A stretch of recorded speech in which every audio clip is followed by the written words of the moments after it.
Bismillahirrahmanirrahim. Assalamualaikum warahmatullahi wabarakatuh. Mga kapatid, alhamdulillah, ngayon ay nandito naman din tayo. Nag-live po ako dito sa Zoom, via Zoom, sa Facebook nag-live. Hiniraman ko na lang itong kopya ko dahil medyo nagmatch sa t-shirt ko. So manghiram ako ng pula na nga kalo. Mga kapatid, ngayon iyanyahan ko kayo sa debate namin ni Pastor Ryan Tuan King, pastor ng the Living Hope of Baptist Church, pastor siya. Nakabase sa Imos, Cavite. Gusto siyang babawi. So, naghamon. Naghamon. Sabihin man ako ang naghamon. No problem. Okay. Na ngayon, sabi niya, ngayong Sunday. Yung Sunday, Pizza G's ng September.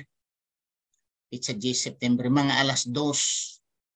Ang amin pong tatalakayin ay papatunayan ni Pastor na ang Biblia ay nagmula sa Diyos ayon sa Quran. Yan papatunayan. Kasi sa akin, nagamitin daw niya ang Biblia, gagamitin din niya ang Quran. Pagpapatunay na ang Biblia ay nagmula sa Diyos. Sa akin, no problem. Use the Quran. Kasi siguro wala na silang patunay sa Bible. Ang Bible kasi saksak ng pornographic, for adult story. Saksak ang Biblia ng contradictions. Saksak ang Biblia sa mga kasinungalingan o hindi totoo. Saksak ang Biblia sa, sabihin natin, unscientific. Ang dami mga unscientific sa Biblia. Dahil gusto talaga siyang babawi, alhamdulillah, wala namang problema sa akin.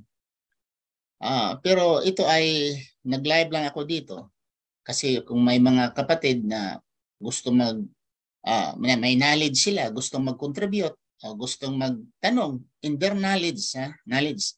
Kasi may mga kapatid tayo nga may knowledge sa research, may knowledge sila. So pwede sila mag-PM sa akin o pwede dito sa public is sabihin nila, ito Ustad, dagdag ito. Koleksyon ito Ustad, dagdag mo ito sa iyong bala. Walang problema mga kapatid.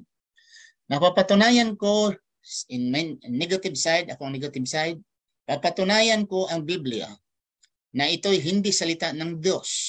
Dahil ang salita ng Diyos ay pure. Ayon din sa Biblia, pure.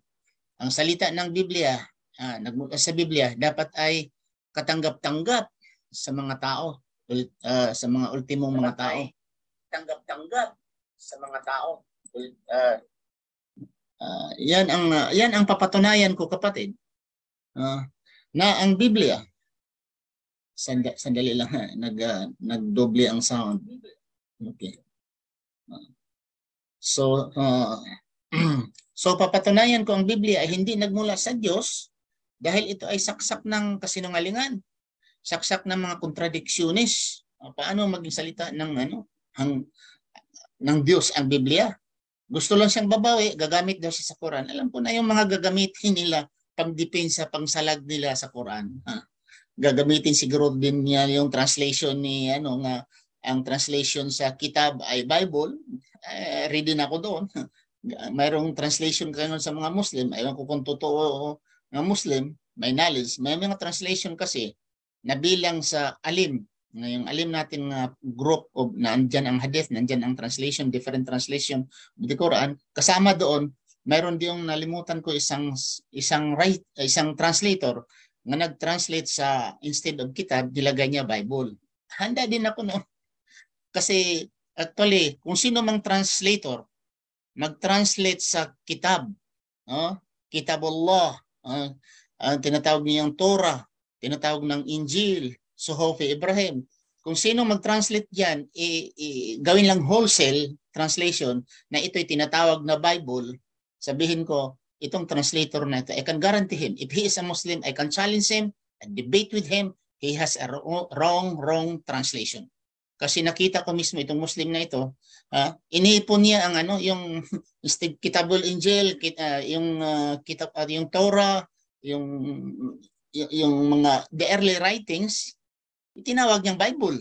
No. So ngayon naman ginagampanan ito, hinawakan ito ng mga Kristiyano, kulang din ng kaayusan, iniisip na tama yung translation, Bible.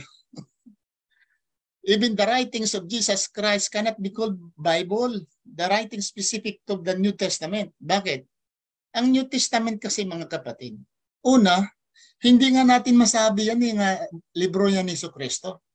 Dahil ang New Testament, the early writings of the New Testament, ang Mark nga, isinulat around 70 AD. Ang nasulat dyan, yung namang Matthew around 80 AD. Anno Domini after Jesus. At nasulat naman ito ang John is around 90 to 100 AD. Wala na si Jesucristo. Dahil the records, sabi nila, mga encyclopedia o ano pa dyan, Jesus Christ, kinuha siya sa Diyos around 30, 31, 32, may magsabing 32, may magsabing 30 AD, kinuha si Jesus. So more or less about 35 AD dito sa mundo, wala na si Jesucristo. Alakihan pa natin, sabihin pa natin 40 AD, kinuha si Jesucristo, wala na si Jesucristo. Isinulat ang New Testament ay the early 70 AD. So, there are hundreds of documents nagsulat about Jesus Christ. Wala na. Mayroong nagsulat 120, 140. Ito ang mga writings mga kapatid. Ipakita ko sa inyo. I-share ko sa inyo. I don't know kung mas-share ko ito. May mga writings dito na gusto kong i-share, kung mas-share. Nakita ba ninyo mga kapatid? Nakita ba ninyo dyan? I wish nakita ninyo. Sa aking mga kapatid, nakita ba niyo yan yung sinishare ko? Yan. Okay? Yan mga kapatid, ay nandiyan, nakuha ko yan sa Google. Nandiyan sa http://early Christian writings. Okay? Ito mga kapatid, ipakita ko sa inyo na ang dami-daming writings sa Biblia. Ito, nandyan, basahin ko okay. Nandyan ay passion narrative, okay? Lost saying, gospel. Mga writings ito nga mayroong nakuha diyan na ipon doon sa New Testament, mayroon ding maraming na-reject diyan sa New Testament after the canonization. Yung canonize ang Bible, alam mo mga kapatid, canonize. Ano ang basihan nila? Nga tama ito o hindi? Ikaw nga nyo brother, i-type nyo sa Google, canon or canonization. Okay? There are two kasi referring canonization. Yung pare, kailan siya maging saint, or yung mga Catholic, kailan maging saint, canonization din ang tawag. Writings naman, katanggap-tanggap ng writings, canonization din. Okay? So, bago na-canonize, ilang beses na-canonize ang series of canonization. Okay? Meron dito, sandali lang mga brother ha. I-shout out ko muna ang nandito mga kapatid natin, baka naman malimutan ko. Waalaikumsalam warahmatullahi wabarakatuh. Norsali Meras, Manuel Semenig, waalaikumsalam warahmatullahi, shout out sa inyo. Anwar, shout out sa inyo. Dito naman si Dats Langgarin, shout out sa inyo. Okay. Dito si Manuel Semenig. Okay. Bago na-aprobahan itong New Testament na mayroong 27 books, mayroong tinatawag na canonization. Mayroong tanggap, reject, tanggap, reject, tanggap, reject. At anong basihan nila? Anong basihan nila? Sabi nila, through the Holy Spirit. Ang basihan nila, Holy Spirit, meaning invisible, intangible. They are only basing the Holy Spirit. Nang ibig sabihin, kung anong maisip nila, sa Bisaya pa, mauyunan nila, matanggap nila sa grupo nila, yun, they are guided by the Holy Spirit. Ang tanong, sino ba yun? Sino ba yun? Ay majority ang ay Catholic yun sila, Roman Catholic. Mayroon mga latest nga canonization, mayroon mga na involved dyan nga mga ibang mga sekta. Okay? Pero prior to it, mga kapatid, ang Biblia ay katol man akong ilong ay masig maglugod-lugod ko sa akong ilong miingon nung uban hinong drug addict man siguro na si Ibrahim sige maglugod sa ilong magsulti ko kadugayan manggilok man akong ilong igsoon manggilok kung katol ni akong ilong ay mo katingala magsige ko anham hit siguro ni mayroong mga libro nga tinanggap mayroong ni-reject itong passion narrative sinulat ito hindi ito tinanggap mga aklat ito or early writings of Christians. Okay? Lost saying, gospel. Wala ito. Wala yan sa New Testament. First Thessalonian, nandyan yan sa New Testament. Philippians, nandyan yan sa Philippians. Okay? Galatian, mayroon, natanggap yan ang Galatians. Okay? Isa-isahin natin mga kapatid para maintindihan natin kung ano ba talaga ang Biblia. Okay? Ano pa ito? Mayroon pa diyang 1 Corinthians, 2 Corinthians, Romans, tanggap yan. Yung Philippians, tanggap yan mga kapatid. Okay? Pero itong Trimophic, Protonio, Gospel of Perfection, Gina Marias, Marcion, Aristopelia, mga kapatid, there are hundreds of Christian writings hindi na isama. Hindi sinama. So ang tanong dito ngayon, saan ba talaga ang salita ng Diyos? Yun na natin mga kapatid. Nangangapa ko ito paano gagamitin ang Zoom. Ang Zoom. Okay. Anyhow, basta yan mga kapatid ay ang punto ko dito. Mahaba pa yan pero hindi ko ma-move Hindi ko ma-move ang palabas. Marami pa yan sa baba. Hindi ko lang paano ko i-move yan. Ito pala. Okay? Nakita niyo diyan? Ito the Book of Thomas, the Book of ito ang Coptic Apocalypse, Paraphrase Seman, okay? Prayer of the Apostle Paul, Discourse on the 8th and 9th Melchizedek, Preaching of Paul, Epistles of Laodicean, Question of Mary, Allogens Stranger. Kikita mo mga kapatid? At least nakita lang niyo. How many books? Yan ay mga aklat, mga kapatid, na hindi nasama, kunti lang ang nasama dyan sa New Testament. So, ang tanong, ano ang basihan nila? Ano ang basihan nila pag sabi na ito'y salita ng Diyos? Ayon sa aking nasabi in my research, the word canonization, ang ibig palang sabihin dyan na mga aklat na tinanggap, mga aklat nga ni-reject by the people, nga nagkaipon-ipon sila, sila ay mga early fathers at iniisip nila ito ay acceptable ayon sa kanilang espiritu. They're guided by the Holy Spirit. Okay? Yun ang paniwala nila, guided by the Holy Spirit. Ang problema, itong mga writings ng mga guided by the Holy Spirit, ito sila ay mga Katolik, tinanggap naman ng mga Protestant. Pero nireject nila ang iba. Bakit? Dahil ang mga Katolik ngayon, mayroong 73 books. Ang mga Katolik ay mayroon silang 73 books. Ang mga Protestant, mayroon silang 66 books. Ang mga Protestants. Not including the Orthodox Coptic, mayroon silang 80 plus. I think 81 sa mga Coptic, Ethiopian Coptic Christians. Ito grupo din ng mga Kristiyano nga nag-claim na ang more than 80 books, Word of God. Dito naman sa 73 sa Roman Catholic, Word of God. Ito naman ang sa mga Protestant, Word of God. So ang tanong dito, saan talaga ang Word of God canonization? So, sa aking sarili, hindi ko matanggap na ang lahat ng nasulat ay mula sa Diyos. Ha? Kasi may mga kabastusan dyan eh. Ha?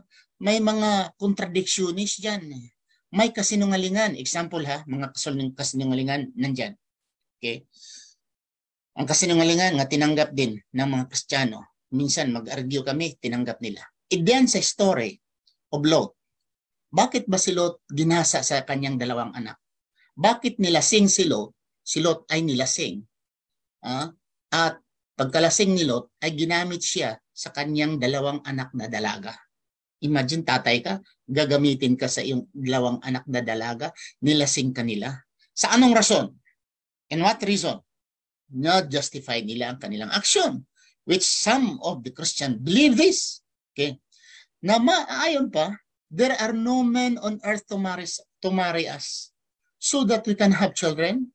Let's get our father drunk so that he will intercourse with us. Wala na daw tao sa mundo, kadahilan nandoon, lasingin nila ang kanilang tatay dahil wala ng tao sa mundo. Kung totoo yan, kung totoo yan, sabihin natin, ma-justified na totoo yan. Parang may rason, no? Paano wala ng tao sa mundo eh?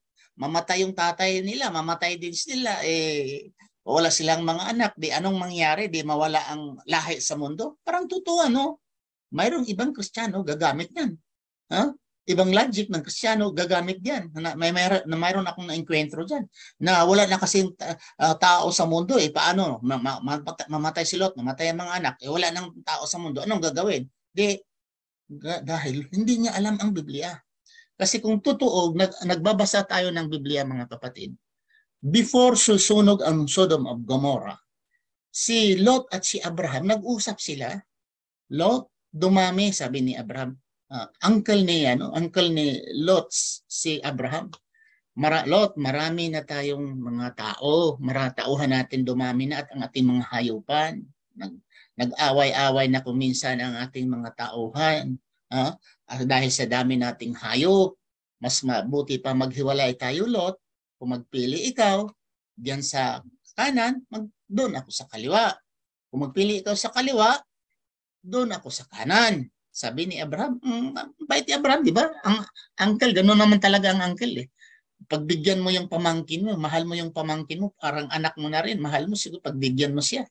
Magpili ka, Lot, dalhin mo yung mga hayupan mo, yung pamilya mo, yung mga tauhan mo, maghiwalay tayo dahil dumami na ho ang ating mga alaga.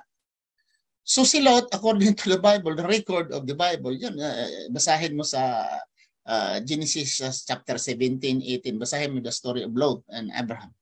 Then Lot, so that Sodom and Gomorrah, it has a greenish pasture. Mayroong mga greenish pasture. Green nga, maraming kakainin ang mga hayop. So he chooses Lot sa ano daw bako na Paul na tuloy. Si Lot sa Sodom and Gomorrah. Okay? Sa madalang sabi, naghiwalay si Abraham at si Lot. At yung sinunog nga, bago sinunog ang Sodom and Gomorrah, the angels came to Ibrahim alayhis salam at nagpapaalam na pupunta sila doon dahil iligtasin nila si Lot dahil susunugin ng Panginoon ang lugar ni Lot. So nagkabahan ngayon si Ibrahim, pero dahil nandoon ng mga anghel, in fact nag-offer pa si Ibrahim ng pagkain, tapos tumanggi ang mga anghel. Sabi niya, hindi kami tao, hindi kami kumakain ng ganyan. Alis kami, pupunta kami doon sa Sodom and Gomorrah, ligtasin namin si Lot dahil susunugin ng Allah, ng Panginoon. So sa madaling sabi, nasunog ang Sodom and Gomorrah dahil ang mga tao doon ay mga bakla. Mga tinatawag na homosexualist, na ang babae sa babae, lalaki sa lalaki. Sana naman hindi mangyari, masunog tayo ngayon sa mundo. Katakot-takot baka madamay tayo sa pagsunugin na. So sinunog ang Sodom and Gomorrah, dinala si Lot at ang kanyang pamilya, ang kanyang asawa ay namatay along the way, at si Lot, ang dalawang anak niya, nadala niya sa cave. According to the Bible, according to the Bible. Ngayon, sinunog ang Sodom and Gomorrah. It's a lie. And I don't believe ang anak ni Lot. Hindi niya alam nga mayroon siyang lolo. Kasi pamangkin si Lot, ang anak ni Lot, naging lolo na si Ibrahim. Di ba?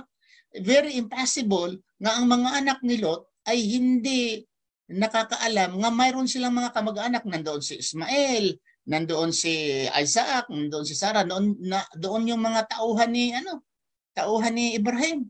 Hindi naman sinunog sila ni Ibrahim at ang kanyang pamilya at ang mga tauhan niya. Hindi naman sinunog. Why the Bible? Ang mga anak ni Lot nagsabi nga there are no men on earth. It's a lie. Di po ba mga kapatid? Basahin ko muna dito. Merong nagsulat dito. Pero mag-ingat din ako dahil may mga marami ditong nagsulat din ng haba. Pero mga Kristiyano pala nga sumapalpal rin sa akin. Okay? Sumapalpal. Gusto ko debate kung sasapalpalin niyo ako. Gusto niyo debate tayo. Okay? Padayon, amigo vlog. Kayo din lang naman nagsasabi na salita. Tingnan mo ito. Ito ay mga hudas ito eh. Okay.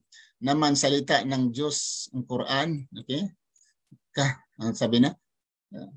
Kayo din lang naman nagsabi na salita ng Diyos ang Quran. Ako lang daw nagsabi. The Bible is more reliable than the Quran.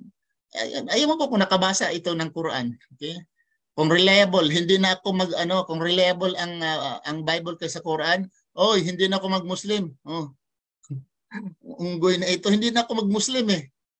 Kung talaga nakita ang reliable, nagbabasa ako ng Bible, nagtuturo ako ng Bible, nag-study ako in the Protestant school, lumaki ako sa Bible institution, sa church school. Kung nakita kong reliable ang Bible, hindi na ako mag-Muslim, reliable daw than the Quran because the writers are witness to Jesus. Unlike your Quran was made 600 hundreds after. Ang layo ang kanyang argument, ang layo eh. Ang layo, ang conclusion sabi ang layo daw ng Quran at ang Bible ang layo. 'Yun ang last niyang conclusion. Pero ang sa unahan sabi niya wala daw witnesses. Wala daw witnesses. Mga kapatid, walang witnesses. Pagkatapos dito sa last niya, is malayo daw ang Quran. Mas distansya ang Quran 600 after. Yun ba ang basihan ninyo mga kapatid? Ito ay peke dahil late na. Iyon din ang basahin ninyo mga kapatid. Itong New Testament. Alam ba niyo yung Testament? Ang New Testament, ang distansya sa New Testament at Old Testament, 2 centuries. 200. Tandaan niyo 2 centuries ang more than 2 centuries na ang Biblia, Old Testament, the Old Testament, the Tanakh, already there existing. Meaning more than 200 years ang Old Testament intact, ready na bago lumabas ang New Testament. Ano ngayon? Kaya centuries din ang gap. Peke din pala ang New Testament. Okay. Ang mga rasones niyan wala yung mga fallacies yan ng mga argument eh. Kung gusto kayo hindi sa edad, basahin ninyo. Tingnan mo ang contradiction dito, fallacies inside the Quran. Dahil hindi ako mag-argue niyan eh. Hindi ko sasabihin na ang New Testament peke dahil mas una ang Old Testament. So kung ganun yung argumento mo nga mas una ang Bible kaysa Quran, therefore peke ang Bible, hindi ka nag-aaral ng Biblia. Kasi kung nag-aral ka ng Biblia, hindi man lang 1 taon ang Biblia ay dumating sa mundo eh. There are hundreds of years the gap between Torah, Genesis, Exodus, Leviticus, Numbers, and Deuteronomy. There are hundreds of years bago ito lumabas ang ibang mga kasulatan. Okay. Dito tayo kay Abdullah Baring. Ito naman ang kay Brother Abdullah Baring. Lagi nilang ginagamit yung 2 Timothy 3:16 kung sa lahat raw ng kasulatan ay kinasihan ng Diyos. Ang tanong, kung kinasihan ng Diyos ang lahat ng kasulatan, bakit binawas sa 7 books kung kinakasihan pala? Hindi lang 7 books. Pinakita ko sa inyo, brother, hundreds of books of the early writings of the Christian. Talagang tinakwil nila. Yung sinasabi nga 7 books Yan ay bago yung Abdullah. Yun lang sa sa Katolik. Katolik, tapos pinili nila ang gusto sa mga Protestante naging 66. Diyan lang sa nagmula sa Catholic book. Pero bago na nalikha itong Catholic book, itong Bible, sa Catholic, yung 73 books, bago yan nalikha, there are hundreds of writings sa mga early writings of the Christian nga siniko, tinapon ng mga Katoliko mismo. Ngayon naman, ay talagang, ano bang basihan din ng mga Kristiyano, yung mga Protestante? Bakit tinanggap nila ang tinakwil nila ang 7, tinanggap nila yung 66? Bakit? Because they're also guided by the Holy Spirit. Because of the Spirit also. Okay? Spirit na yan. Okay. Jose Di Masalang, ayon sa inyo, Quran, tao si Jesus, Kristo at hindi Diyos, at hindi namatay sa cross kundi iniakyat sa langit. Muslim brother, di sila maniwala niyan, brother. Kung sasabihin natin ng ganyan, hindi sila talaga maniwala. That's why ang debate, nangyayari ang debate dahil maraming hindi naniwala sa Quran. Kung ano mong sasabihin natin, baliwala lang sa kanila. Lalo na sabihin nila ang Quran ay gawa-gawa lamang. Okay. That's why napilitan ako makipag-debate. Hinahamon kitong debate itong mga ngaw-ngaw na ito para mapatunayan ng kanilang sinasabi ay mali. Dito naman tayo kay Rio Mio. Kung ang Biblia ay salita ng Diyos, wala na dapat pinagdidibatihan. Ang kaso, kahit kapwa Kristiyano, nagtatalo-talo. Samahan mo ang mga nagsulputang ibang sikta. Isang Biblia ang basihan, sablay pa. Di tulad ng Quran, ang tunay na salita ng Diyos. Wala namang nagdidebate dito. Ito ay tanggalin natin itong ilang sura. Palitan natin sa ganitong sura. Itong sura, Suratul Ikhlas, itapon natin ito. Itong Fatiha, hindi yan pwede. Wala nang ganun eh. Walang isang grupong Muslim nga naggawa sila at sabi nila si Uthman lang gumagawa nito, si Abu Bakar lang gumawa nito, dapat itakwil natin ito, itong tanggapin natin. Wala nang ganun. Walang ganun ng mga Muslim eh. Tinanggap ang lahat ng sa Quran, 114 chapters as word of Allah without any arguments. Tanong ko sa mga Muslim, bakit si Adan at si Muhammad namatay? Pero si Jesucristo buhay hanggang ngayon. Talaga mga kapatid. Kung ako tanungin mo ang Diyos, Jose, Di Masalang, tanungin mo ang Diyos. Dahil ang nagbigay ng buhay, ang Diyos. Ang kumukuha ng buhay, ang Diyos. Di ba? Sinong nagawa ng ating buhay? Ang Diyos. Sinong gustong mamatay? Tayo bang gustong mamatay? So ang Diyos ay sinulat niya, nilikha niya ang buhay at nilikha din niya ang kamatayan. So ang Diyos ang mayroong hawak niyan, mayroong rason bakit. Kung magtanong ka bakit si Jesucristo ay buhay, si Adan patay, sila ni Moses patay, si John the Baptist, lahat ng mga propeta ay patay, si Jesucristo lang hanggang ngayon ay buhay, itanong mo yan sa Diyos dahil siya ang may hawak sa buhay. Pero kung hindi mo matatanong, sisikapin kong masasagot ko. Okay?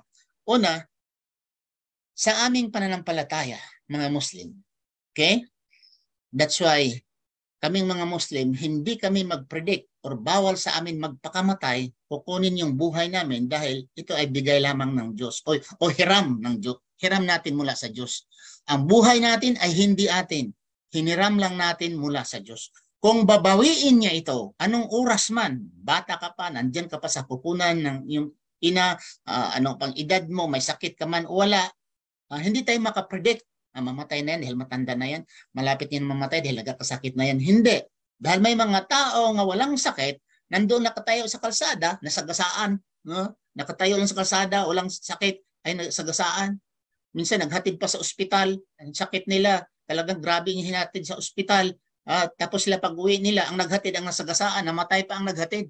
So hindi natin sabihin natin si Jesucristo ay parang pinapalabas mo mas kuwan si Jesucristo. Ayan mga Kristiyano eh.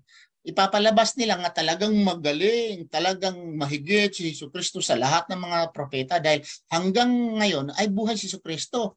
Hindi nila alam, kagustuhan nito ay kagustuhan ng Diyos. ipadala man si Jesucristo sa mundo, kukunin man siya sa mundo, ang ibang mga propeta o tayo ay hanggang ngayon ay buhay ba or patay, ay hindi yan sa ating kagustuhan. Hindi yan sa kagustuhan, ay kagustuhan ng Diyos. Yeah. Ano ba? Ano pang mga kuan dito? Ay, Assalamualaikum. Dito pa, ayon sa inyo, Quran, tao si Jesucristo. Ayon sa inyo, ayon sa inyo, sa Quran, tao si Jesucristo. Bakit? Sa Biblia ba, Diyos si Jesucristo? Sige daw. Mga tao talagang kulang ang pag-aaral. Basahin daw ninyo daw sa inyong Biblia. Nga nagsabi si Jesucristo, ako Diyos. Sige, basahin nyo. Nagsabi si Jesucristo, sambahin ninyo ako ang Diyos. Dahil sinasabi niya, sa inyong Quran, tao lang siya. Bakit? Sa Biblia nyo, Diyos siya. Sige nga, basahin mo. Nga si Jesucristo nagsabi si Jesucristo ay Diyos. Ang mga apostoles nagsabi si Jesucristo ay Diyos. Saan nga diyan? Nga nagsabi, oh Diyos, Panginoon, ito nagdarasal sila kay Jesus. Si Maria nagdarasal kay Jesus. Si Jose nagdarasal kay Jesus. Ang mga 12 disciples nagdarasal kay Jesus bilang Diyos. Gawa-gawa lang ninyo yan eh. Imbento ang Diyos. Ang problema sa inyo, inimbento ninyo ang Diyos ninyo. Dito naman si Manuel, sumagot si Manuel. Ang talaga tao lang po. Kagaya natin, anak siya ni Maria. Ay, nako. Anak daw ng Diyos. Tapos parang libat pa ito mga Christian. Dahil ang nasulat, si Jesucristo, anak ng Diyos. Wala na silang ibang nakita. Kung babasahin mo, si Adan, anak ng Diyos. Si Jacob ay anak ng Diyos. Si David ay anak ng Diyos. Ang mayroong pananampalataya sa Biblia, ang dami. Whoever believe Jesus Christ are sons of God. Proclaim Jesus Christ to be Messiah is a son of God. Blessed are the peacemakers, for they shall called children of God. Sabi pang ni Kristo, our Father. Anong ibig sabihin ng our Father? Touch me not, for I am not yet ascended into my Father and your Father. O anong tawag niyo dyan? Pero makita nila, dahil yung sa kapanatik nila, bingi, parang kabayo ba? Yung nakita lang nila, yung sa harapan lang, hindi nila makita ang ibang. Ang dami ang sons of God. Sons of God, it's common in the Bible. New and Old Testament is very common that there are children of God. Ephraim, the firstborn of God. Israel, the firstborn of God. Jacob, son of God. Ang dami dyan eh. Pero makita ninyo, si Kristo lang, ano kayo, bulag ba kayo? Ano pa? Dito si Jose Di Masalang. Okay. Meron bang taong nabuhay ng matagal? Tao nga yan eh. Bakit tanga itong mga ito talaga si Jose Di Masalang. Sabi ko parang tanga. Walang pinag-aaral sa Biblia. Sabi may tao bang nabuhay hanggang ngayon? Bakit si Elijah? Patay? Saan si Elijah? Na-record sa Biblia. Basahin niyo si Elijah. Kinuha ng Diyos. May record ba namatay si Elijah? Si Enoch. Si Enoch, kinuha ng Diyos. May na-record ba namatay si Enoch? Talagang wala kayong mga pinag-aralan eh. Tanga kayo, mangmang kayo sa sarili niyong Biblia eh. Para pinagmamalaki lang yun. Isa lang yung nakita niyo, si Jesus lang hanggang ngayon buhay. Nandyan si Elijah eh, sa inyong Biblia eh. Nandyan si Enoch eh, buhay hanggang ngayon. Nandyan si Melchizedek sa inyong Biblia. Basahin niyo. Sa Hebrews chapter 7, verse 1, si Melchizedek, no father, no mother. Buhay, living eternally. Taong walang kamatayan, wala pang simulan. Mas grabe pa siya. Walang simulan, walang katapusan si Melchizedek. Basahin niyo sa Hebrews chapter 7, verse 1 hanggang 3. Ano pa? Ito ay si Brother Windrate, si Maki Molimpay, shout out sa inyo. Jose Ray Cuevas, shout out sa iyo, brother. Okay? Pakinggan ninyo sinasabi. Oh, brother. Salamat, brother. Jose Ray Cuevas, shout out sa iyo. Si Maki Molimpay. James, please pakinggan mo si Ustad. Wala na yan si James eh. Wala na yan. Kay Saitan na yan eh. Ang tainga niya na pinatungan ni Saitan eh. Alhamdulillah. Gawa-gawa pa ng mga isyu nga wala naman sa Islam eh. Dito tayo kay Abdullah Baring sabi niya, kung ang ibig sabihin ng Antikristo ay laban sa turo ni Kristo, Sabi ni Jesus, ako'y tao. Samantalang ang mga Kristiyano nagsasabi, Diyos si Kristo. Laban, Antichrist sila. Totoo naman, ang Antichrist, ang tunay na Antichrist, itong mga Kristiyano.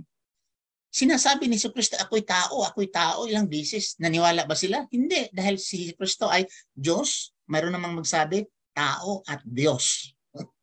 Tao at Diyos. Hindi sinabi ni Kristo, ako'y tao at Diyos. Ako ay Diyos. Hindi sinabi ni Kristo. Sinasabi ni Kristo, ako'y tao. Huwag niyong kalimutan mga brother, pag-share please sa aking mga brother and sister, please share po para ang iba natin mga brother na mga Muslim ito ay makadagdag sa ilang kaalaman na itong mga Kristiyanong nagbabalita nga ang Biblia ay salita ng Diyos, ang Biblia ay walang mali, ang Biblia walang contradiction, ito ay totoong salita ng Diyos. Malalaman nila ngayon, mabisto nila, may debate kami sa kaming pizza gist ng September, Linggo, mga alas 2 ito mga brother, mga alas 2, Linggo, this coming Sunday, Philippine time po, Philippine time, alas 2, dito ng hapon sa Pilipinas. Ito ay oras binigay po sa aking katunggali na si Pastor Ryan Tuankin. Siya po ay based sa Imus, Cavite. Siya ay pastor ng tinatawag na simbahang The Living Hope Baptist. Dito tayo kang Burhan Akil. Ang mga Biblia ang dahilan kung bakit nagkawatak-watak ang mga Kristiyano. Biblia totoo. Dahil ito ang mga katuruan na walang tinuro na relihiyon o sikta ng Diyos at ito rin ang katuruan na walang tumanggap na propeta ito. Ito rin ang katuruan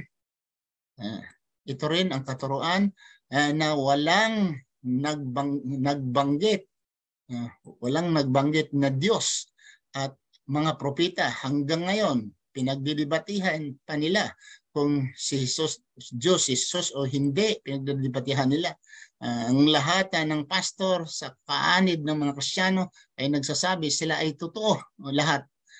Pero alhamdulillah mga brother, mayroong mga Kristiyano nga hindi naniwala nga si Jesucristo ay Diyos. Example, mayroong mga monotheist Christian, example nito, itong mga Jehovah's Witness. Ito sa Pilipinas, mayroong Iglesia ni Cristo, mayroon pang mga Pentecostal, ang mga Pentecostal din nga hindi sila naniwala, sikta ng Pentecostal nga hindi naniwala nga si Kristo ay Diyos.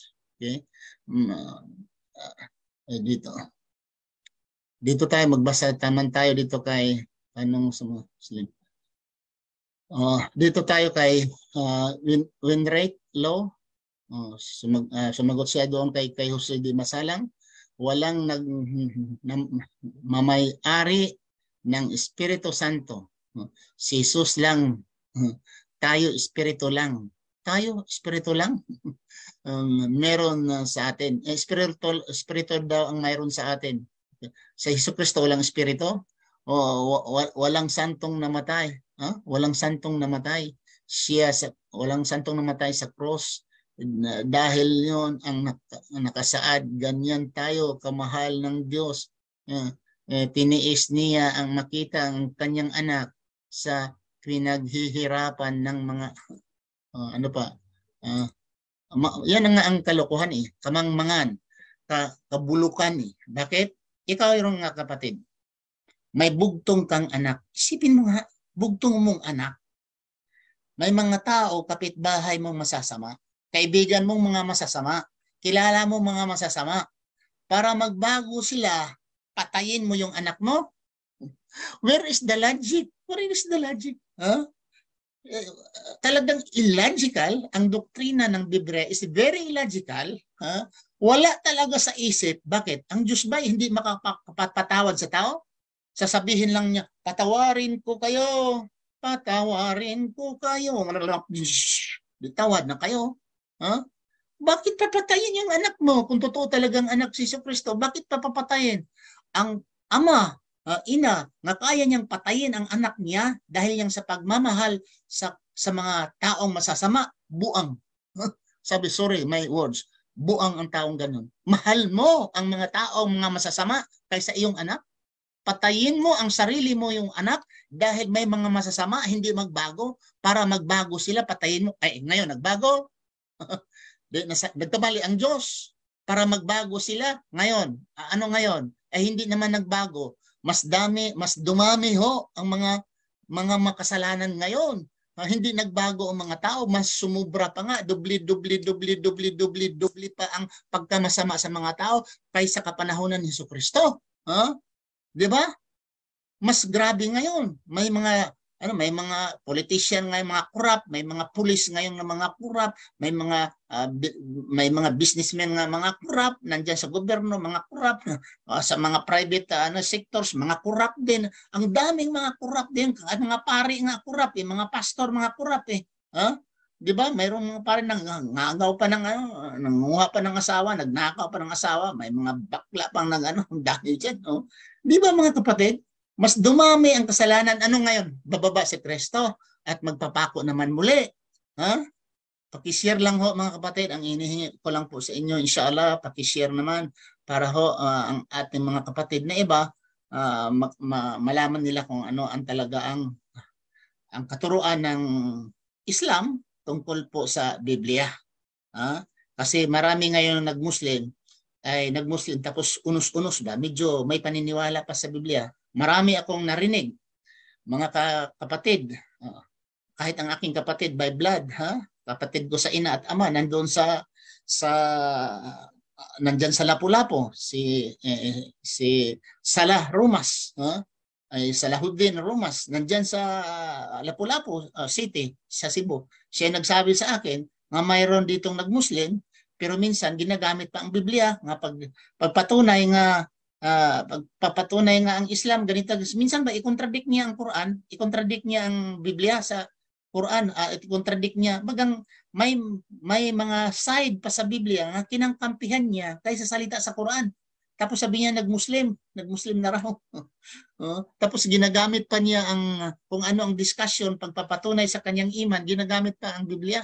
So, ito ngayon, kung sino mang mga Muslim na unos-unos dyan, malalaman nila ngayon na ang Biblia ay hindi dapat natin saligan na ito ay salita ng Diyos. That's why I challenge anyone who will say the Bible is from God or the Word of God. Okay? Please share mga kapatid. Alhamdulillah. Dito tayo Muslim learners. Dito sumagot dito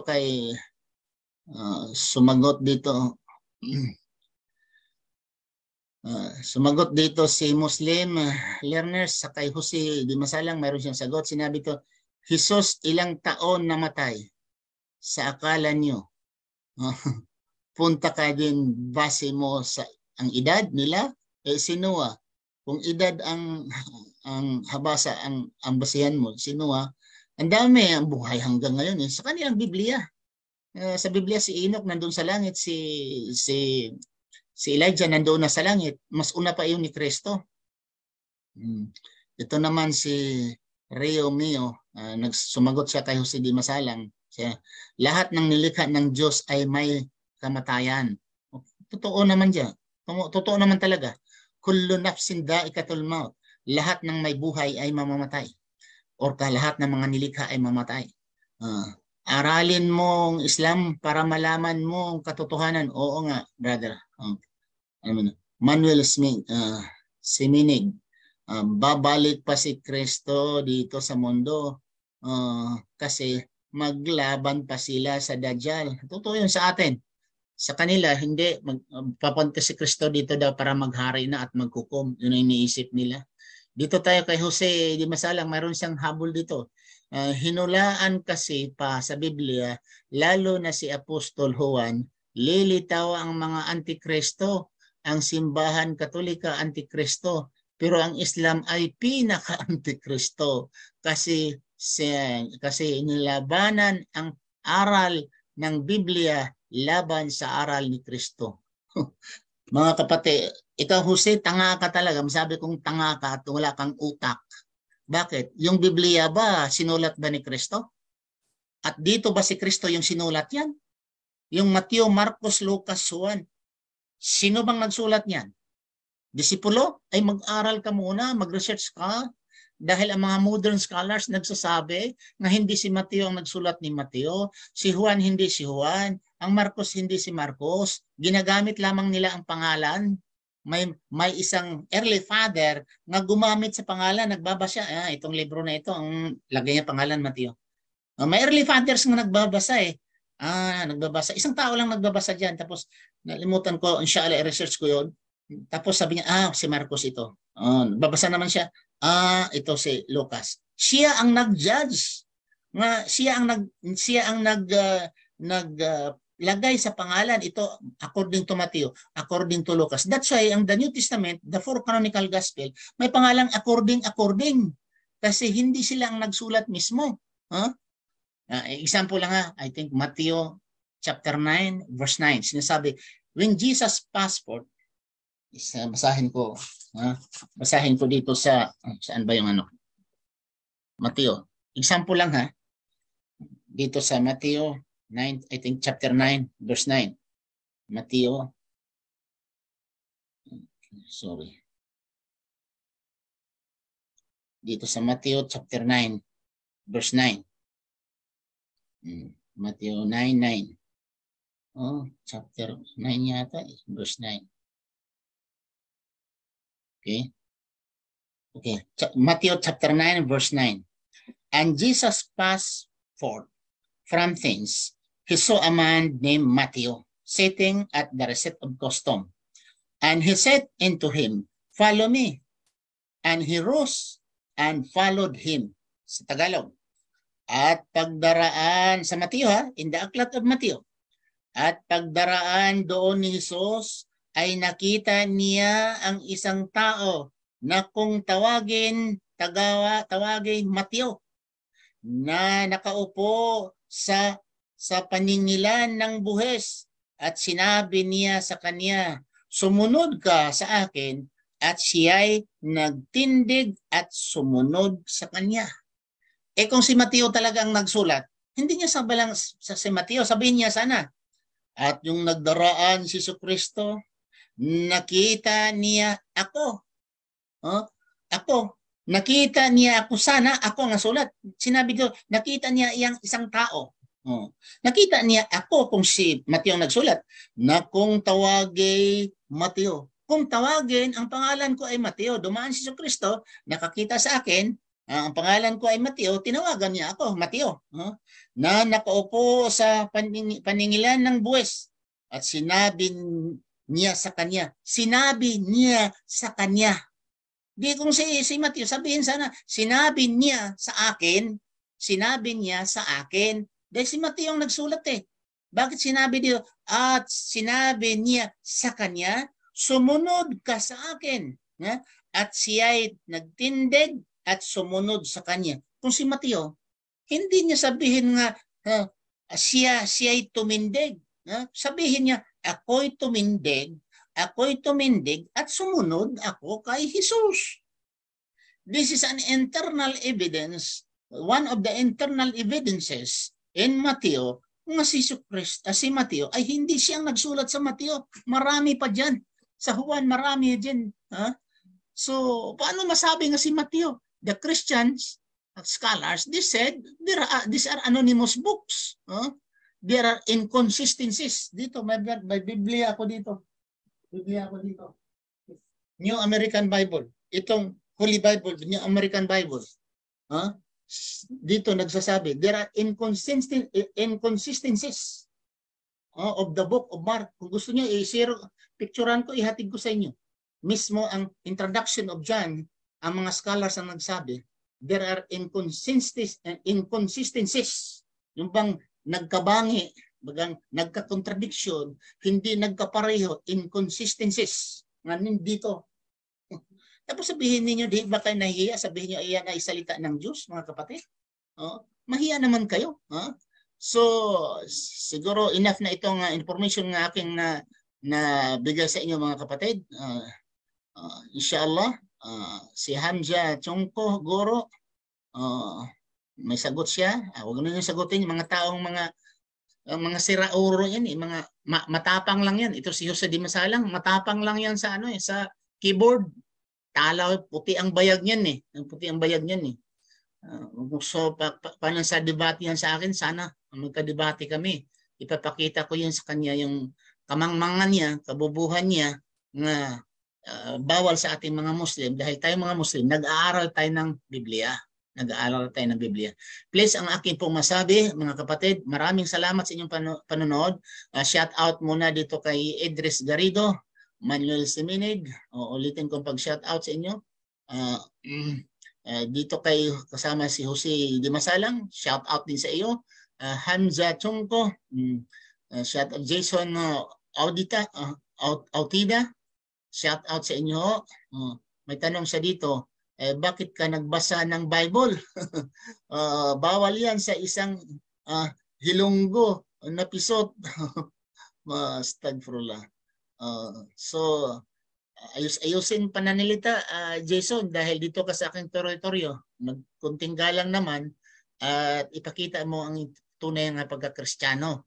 Hindi ikaw matapang, paninira lamang dyan sa post kung tunay ka na Kristiyano. Behave as a Christian.